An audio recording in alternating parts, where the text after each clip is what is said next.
hebu imagine wewe ni bosi na unamiliki kampuni, lakini mnamo mwezi wa kwanza tu kampuni yako imefanya mauzo katika soko vizuri, na ukaamua ile faida uweze kushare pamoja na wafanyakazi wako.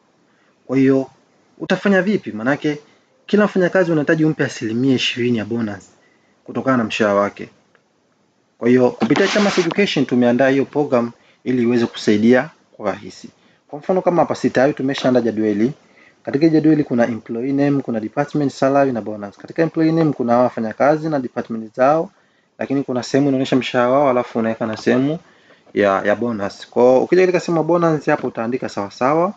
Alafu ukishaandika sawa sawa unakuja katika hii hapa salary hapa. Unaibonyeza hii. Ukibonyeza itakuja C3. Maana yake C3 inamaanisha hii seli ya 3. Kwa seli ya C ya 3. Kwa ukishabonyeza hapo unachokifanya kingine utaandika times. Times inakuwa ni hii, huku tunatumia star. Kwa ukishaandika hiyo star hapo maana yake hiyo ni times. Uta times na nini? Uta times na ile 20% ya bonus ambapo tumefanya nini? Tumesema. Kwa hiyo tutaiweka hiyo hapa 20%. Alafu baada hapo tutaandika 100. Kwa nini tumeandika 100? Tunajua kwamba asilimia mwisho ni 100. Kwa hiyo itakuwa 20 kwenye 100. Ndio maana tukaweza kuandika hivyo. Baada ya hapo utakuja utaandika plus. Baada ya kuandika plus utakuja tena kuchukua ule mshahara wako, utaweka mouse yako hapa, utabonyeza. Baada ya kubonyeza hapo utabonyeza enter, maana yake itakuja kukaa. Kwa sasa hivi mfanyakazi wetu atalipwa shilingi 300,000.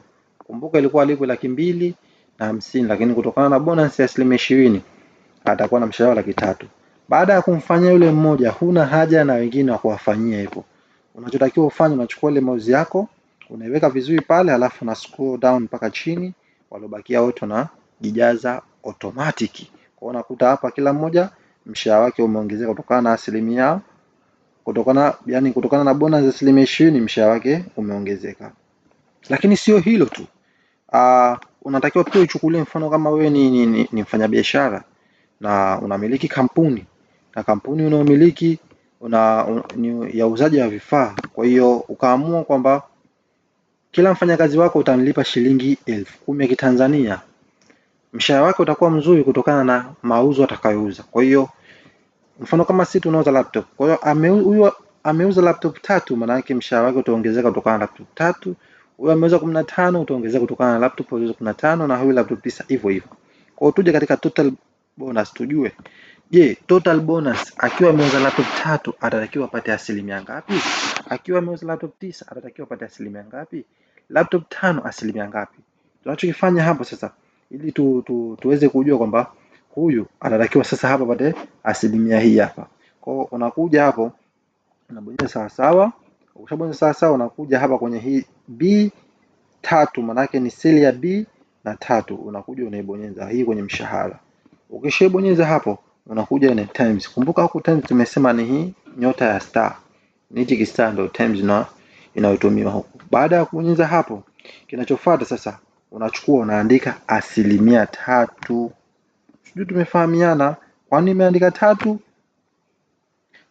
Nimeandika 3 kwa sababu maana yake mshahara wake hii B3 maana yake ni mshahara, lakini hapa nimeandika 3 kwa sababu number of sale alizouza huyu, kauza laptop 3 ndio hii hapa. Maana yake atatakiwa alipwe 3%. Kwa huyu hapa ameuza laptop 7, kwa hiyo atatakiwa ape bonus ya asilimia ngapi? 7. Huyu bonus ya asilimia 10, huyu kwa asilimia 13, huyu 15. Ndio maana hapo kaandika 3. Baada ya hapo unachotakiwa kufanya tena unakuja unaandika times. Baada ya kuandika times sasa unatakiwa uje ubonyeze sasa hii seli ya C na 3. Kwa hiyo unakuja hapo unabonyeza. Maana yake seli ya C na 3 inakuja kuonesha mwanzo inaonyesha kwamba alipo asilimia 3, lakini hapo inakuja kuonesha kwamba je, laptop alizouza ni ngapi? Ni zile zile 3. Kwa baada ya kubonyeza hapo, baada ya kubonyeza kuona zimebadilika rangi. Hii 3 imebakia vile vile kwa sababu hatukuibonyeza. Kwa baada ya hapo utabonyeza enter. Kwa ukibonyeza enter, huyu anatakiwa alipwe 900. Maana yake hapa bonus yake huyu katika uzaji wake laptop 3 ni shilingi ngapi? 900. Kwa kama kaida tuna scroll down chini. Tukija hapo kila mmoja itajijaza. Kama hapa kwa laptop 15, maana yake huyu bonus yake itakuwa ni bei gani? Ni 1000. ni 4500. Kwa hiyo sasa, lakini unataka ujue sasa uchanganye baina ya bonus na ule mshahara wake, ujue mwisho wa siku mshahara wake kwa ujumla itakuwa ni kiasi gani. Kwa unachokifanya hapo, unakuja tena unabonyeza sawa. Baada ya kuandika hiyo sawa, unachotakiwa sasa unakuja unachukua hii mshahara hapa ambapo ni seli ya B na 3 unaibonyeza. Baada ya kubonyeza hapo, unakuja unaandika plus. Baada ya plus tena unakuja unabonyeza hii ya seli ya D 3. Baada ya kubonyeza hapo, utabonyeza enter. Kwa unajua huyu mshahara wake atatakiwa alipwe 1,000,000 na bei gani? Na 900 mshahara wake total. Baada ukimaliza hapo, utakuja na scroll down chini.